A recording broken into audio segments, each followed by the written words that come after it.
Hello and welcome. I hope you're having a wonderful weekend so far. I'm Linda Emsley, and today I am talking about sacred conversations and how to heal yourself from within. And a part of the process that we're going to use today includes inviting the inner child along. So, as we connect in today, just allow yourself to sink in and appreciate that this sacred space has been created specifically for us today to connect in this time and space and to share healing and enlightenment together. So, to get us started, I'd just like to firstly acknowledge that I am coming to you from Larrakia country. And so I extend my gratitude and respect to the elders of this country, but also of the country that we're connecting with from wherever you are. And I give thanks to the Larrakia people for their generous sharing of this beautiful country I live, work and play on. I seek to do spirit work here that is in harmony and accord with the existing spiritual connection of this place for the healing and enlightenment of all. And I extend my regard, my gratitude and my deepest respect to the elders and the custodians of the countries that you live upon too. So let us join together today. I'm feeling very playful because my inner child is with me. And that's the perfect place to be because I want to talk about a sacred conversation. And as we move into the practice today, also acknowledging that this space is filled with Reiki for those who wish to receive.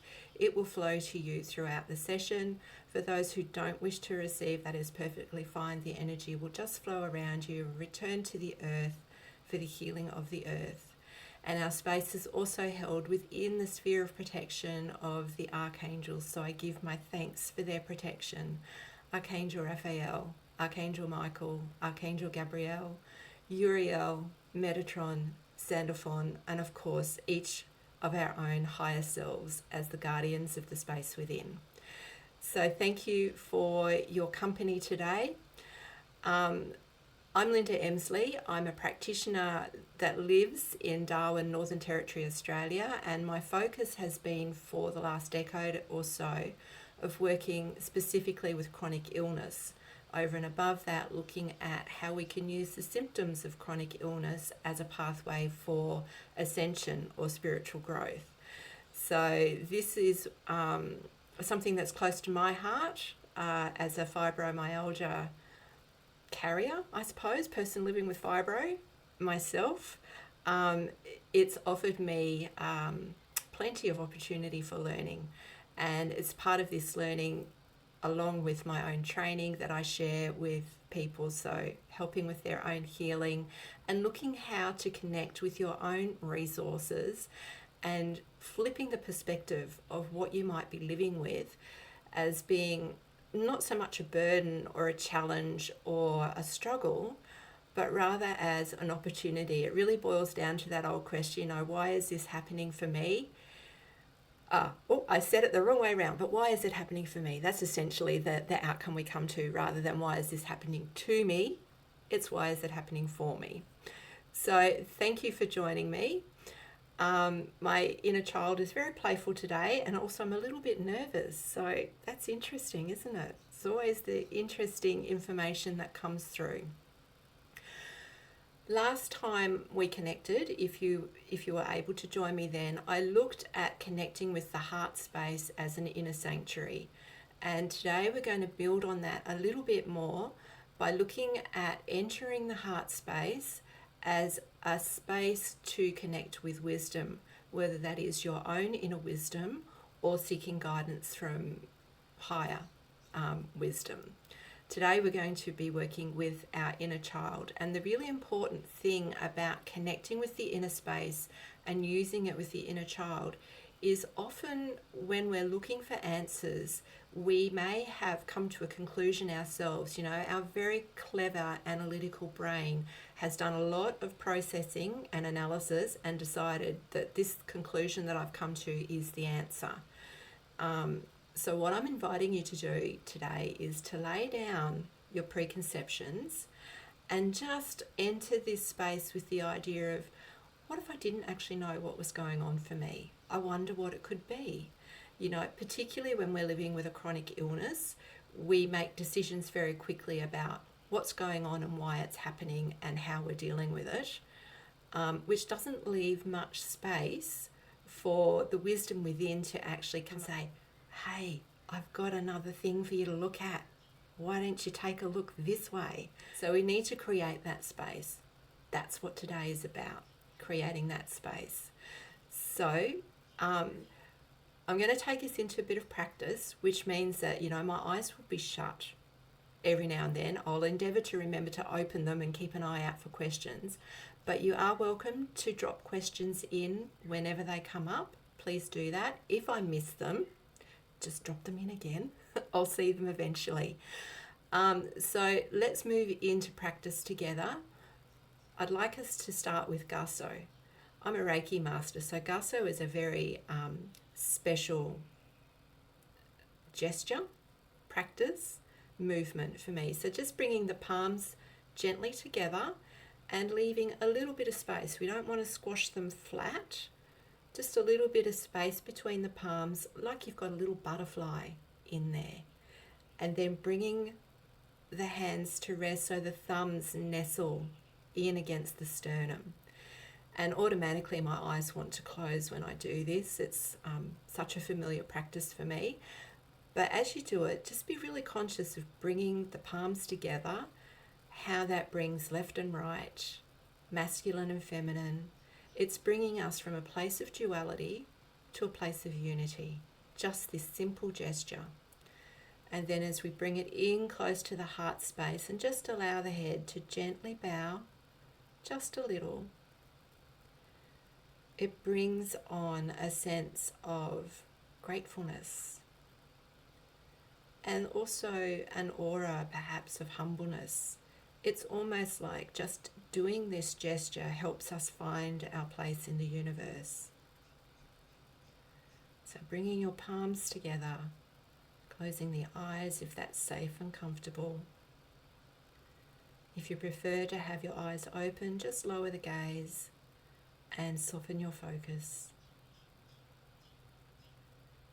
And just feel how your awareness, your presence is automatically drawn down into the chest and the attitude is going inwards. Can you feel that? Being drawn gently inwards. Noticing the breath become a little softer, a little slower. Just really feeling into the contact between the hands in Gasso and the connection on the chest where they meet. And let this draw you into the heart space. As we get ready to connect with our inner child, just an invitation to extend to you that we are engaging with the inner child on 2 levels today. The first level is in the practice itself, with childlike curiosity, with open heart and uplifted emotion of play. This is a moment of wonder and exploration, so just allow that aspect of your inner child to come play in what we're doing today.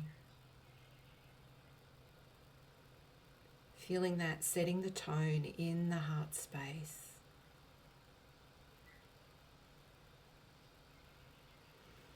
And even as we invite this lightness and playful aspect to do the heavy lifting, so to speak, how much easier it is to lay down judgment,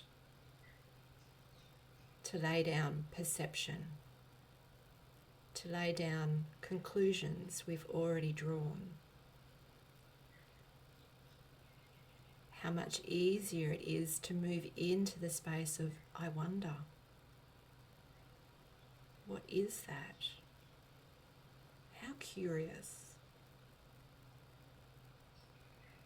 To really let that feeling build in your heart space.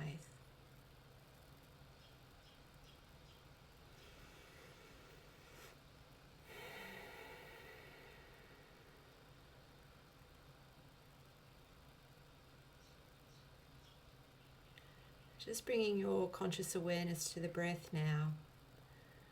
And we're making a conscious alteration to the way we're breathing.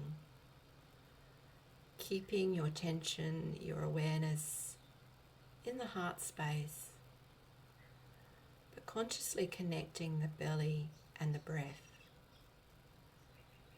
so that your in-breath is drawn deep down into the belly and the out-breath is pushed by the belly out all the way to the end of the out-breath. Just noticing how this slows the breath down even more. And just this action alone draws you deeper into stillness within the body. Drawing breath down to the belly, feeling the belly expand with the in-breath and feeling it drop away with the out-breath, and even consciously engaging the belly to push the last of that breath easily out of the lungs. Just staying with this breath a moment more.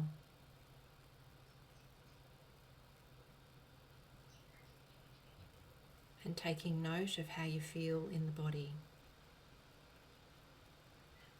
Taking note of the spaciousness that's beginning to stir within. Having a sense now of the breath moving through the heart space to the belly as you breathe in and as you breathe out. And with every breath opening this spaciousness within the heart. And feeling the heart fill with light.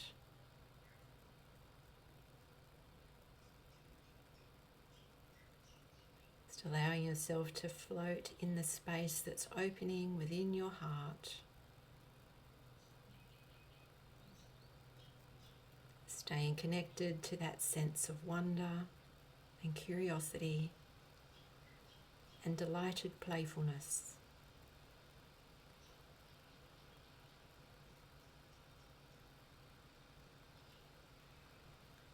And I invite you to ask a simple question.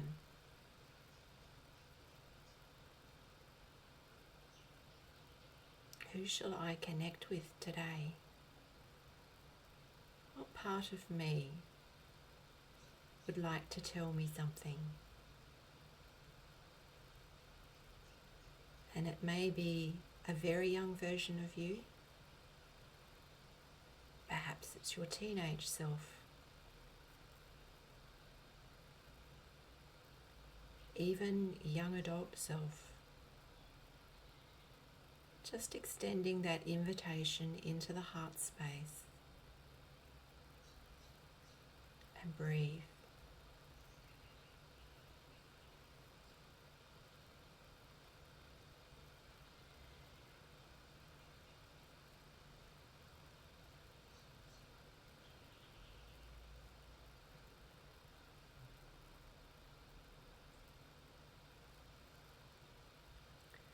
And just noticing what that feels like as an aspect of yourself steps forward for conversation.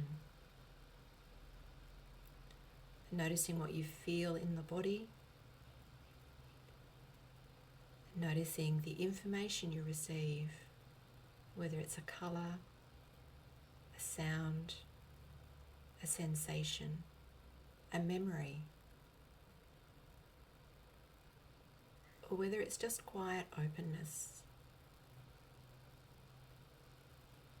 When you find yourself going, I know what this is, I invite you to let that go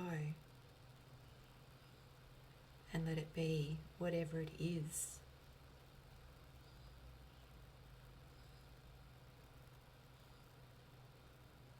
And as you make connection with this aspect of yourself, your inner child, a younger version of you, Just asking the simple question, what do you want to share with me today?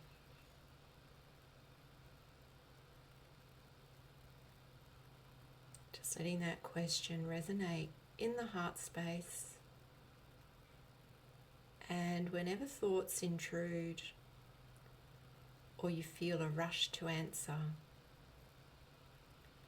bring your awareness back to the breath and the belly. Allow the belly to slow your breathing and draw you back into stillness and open receptivity. And when you feel anchored in that space of open waiting, check in on that question again. What do you want to share with me today?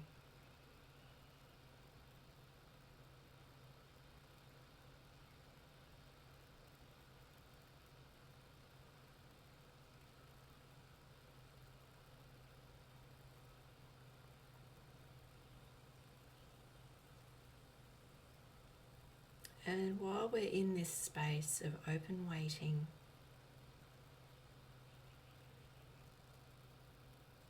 have patience and compassion for self.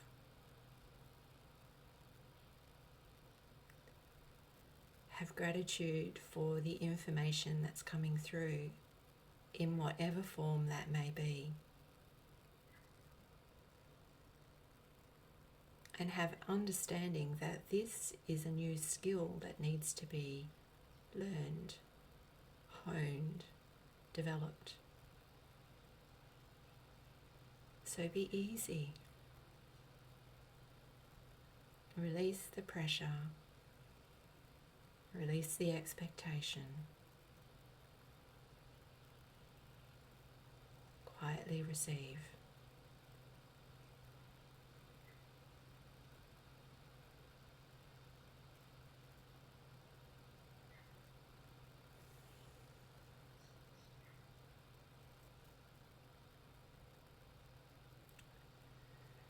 And just letting go now of that questioning, that open waiting.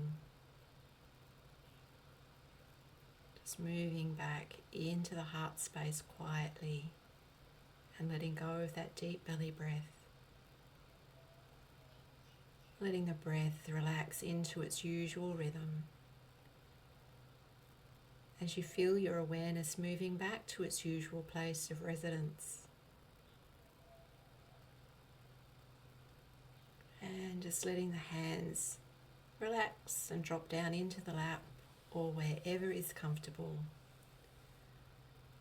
Wiggle the toes and fingers, and if your eyes are closed, gently blink them open, slowly and easily.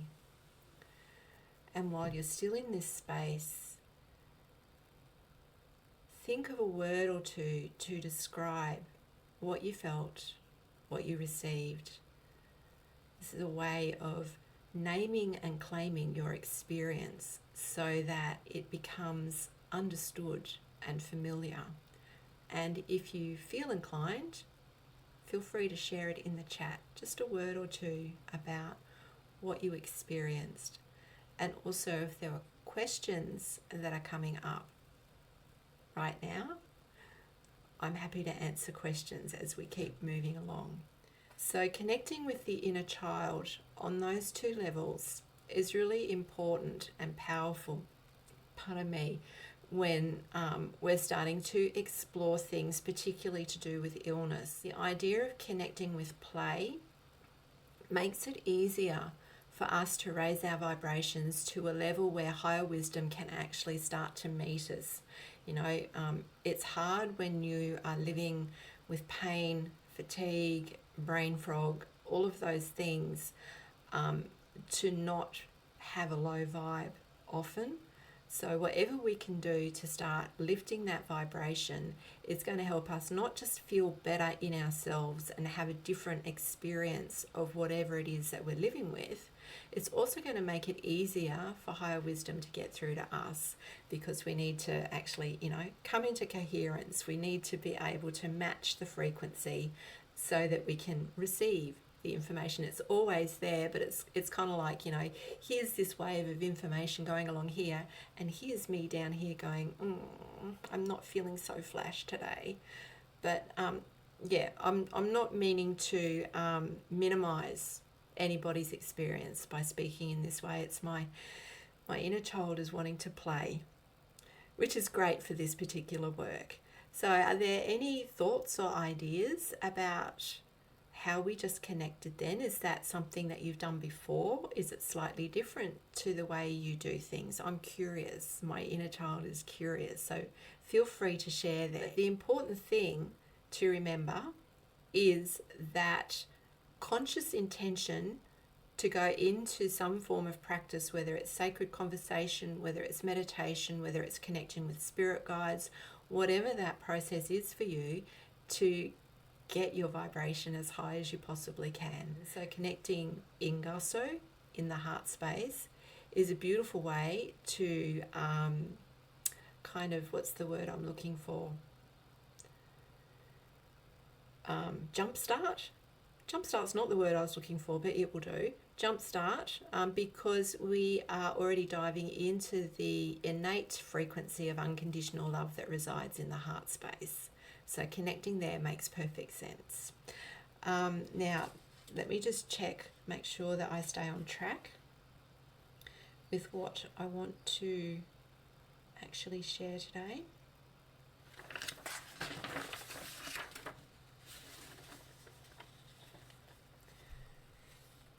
Okay, so sometimes when we receive information in this space, it can actually come up as a memory. So if you find yourself being flooded with different memories, be with that. That's one of the things that, we need to learn to discern the difference between, am I being distracted by thought, or am I receiving information in the way this has come up as a memory? So pay attention. Did anybody receive information today in the form of memory? I'm curious. So just bear that in mind, that the way we receive information is different for everybody, and it's not always what you expect, particularly when we're starting to look at what's going on in the body and how we can make ourselves feel better. Learning how the body speaks to you, it's not going to necessarily use your language and your voice and a word and speak to you that way. Meg, that's interesting. I'm just reading a comment from Meg that's saying when she first started, you had a parent saying, you heard a memory of a parent saying, be smart. That's interesting. So I'll invite you to investigate how that made you feel in your body and what sort of resonance that sets up for you. And Benny's saying, I think I sometimes get information in dreams. Absolutely, you would be getting information in dreams. Sometimes it comes through that way for me too. So do you keep a dream journal? Perhaps that's something to start doing, and just looking at what patterns come up for you, what symbols come up for you, and discerning what those symbols mean, or those colours, or those experiences, or sometimes it's dream memory that we receive as well. Sometimes that's how we receive information from an aspect of past life self, can come through in dreams. So that's an interesting memory, Meg, about being told to be smart. So I wonder what that means for you, and how does that make you feel in your body today? Yeah.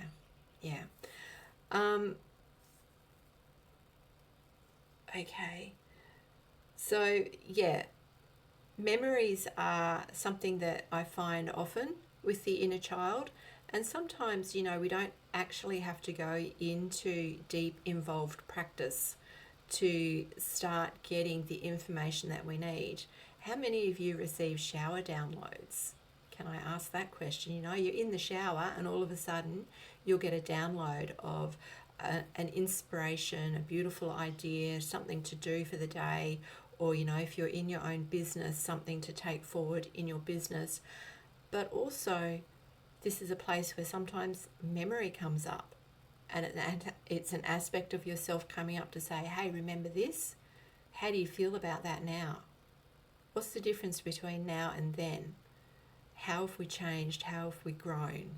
So we're often given little snippets, and it doesn't always mean we have to go into a form of meditation to actually work with the information we receive. When I was inviting you to think of a word, to try and name what was happening for you, that's a really powerful part of going into sacred conversation, because that's the way you start developing the language and the vocabulary and the understanding with your innate wisdom, so that you can get clearer and clearer answers. So obviously in a space such as today, where we have a number of different people, it's difficult to know where everybody's level is at. So we've started right at the very beginning and made that step into the space and that initiating of conversation easy, open, and inviting the curiosity in. And from there, it's a matter of working out, when I receive a sensation like this, I understand it to be this.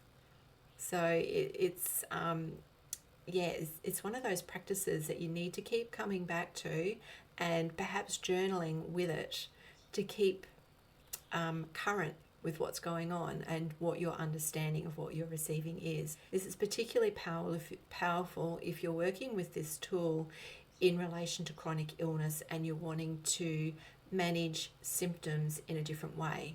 It's a part of understanding why certain symptoms show up, because they're not constant and not present in the same degree all the time. They shift and flow, and there'll be days when you just can't get out of bed and you can't think of any reason why. And that's why processes like this are very powerful, because you can dive deeper underneath what you think is going on and explore in the body itself. So today we worked with an aspect of inner child, but we can also just be sitting in the body and asking questions of the body. And it's the same skill that applies, is to sit and listen openly and wait for the information to come, rather than make a decision about what we think is the answer. So this is a multifaceted skill that is really powerful for managing chronic illness, to really get to the root of what's happening for you and to make a sustainable, significant shift in how you feel the experience of what you're living with. This is a really potent way to do it. And it takes patience and it takes practice. And it takes knowing when's a good time to do this work and when is a good time to perhaps, just go and lie down in bed and accept that today is not the day. So, it's all about self-learning and self-discovery. So when you invited your inner child, if they weren't already present from the word go, what did you notice in how the space shifted? Was there a change in the experience you were having in your heart space? It can be these subtle little things that let you know. So connecting with the inner child is a good place to start, because it does give you a sense of change. There is a deep sense of change when that inner child comes present, whether they are coming present in their play-like aspect or whether they are coming to you because they feel lonely and hurt and need just to be wrapped in your arms and given a hug. So just making note of what you felt in the presence of your inner child. So another way we can work with this particular skill, once we've become a little bit more practiced with it and we understand the response that we're getting, is to start looking at particularly things that trigger us. Like if you are living with chronic illness, you get pretty good over time at knowing certain triggers, but sometimes at the beginning, perhaps this is a good way to work out things that you're sensitive to. And you don't have to just be living with chronic illness for this skill to be put to play. You can be looking at, is this a good food for me to eat today? Or is it going to deplete my energy if I eat this particular food? What about if I see this person today? How is that going to make me feel? And, take it out of the head and into the, out of the perception of how I normally respond in this person's presence, and take it into the heart space and really ask that deep intentional question of, is it beneficial? Is it beneficial for me to do this activity today? Is it beneficial for me to be with this person today? Is it beneficial for me to be eating this type of food? These are different ways that we can start navigating what's going on for us, other than, the things that we learn from our medical practitioners and, tests and so on that we have done. We can ask ourselves, because our deeper self actually knows what's good for us and what's not. So we can develop that skill and we can learn to trust what's going on with that. That doesn't mean, do dangerous experimentation, of course. Be very careful with yourself, your precious self, and look after yourself. But do bring a sense of play and experiment in those areas that it feels safe and containable for you to play and experiment. So, how are we going for time? Oh my goodness, we are going over time. I do apologise. I was trying to keep this contained to the 30 minutes. So thank you very much for your patience, and nobody saying, hey, excuse me, in the comments. I appreciate that. Thank you. I have actually covered off all the information I wanted to share with you, but I would like to invite any last questions. If something has come up for you in the last 30 minutes that you'd like to just check in, feel free to drop a question in.